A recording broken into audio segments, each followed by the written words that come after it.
இதுவரை நிற்பதும் இனிமேல் நிலைப்பதும் எல்லாமே உங்க கிருபைதான்.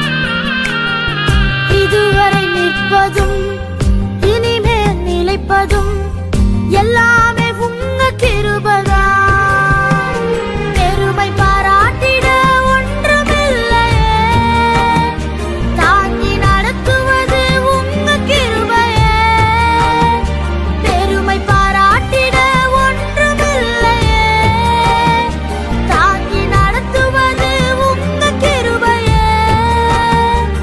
நன்றி சொல்லி துதிப்பாடி மனதார தொழுகிறோம்.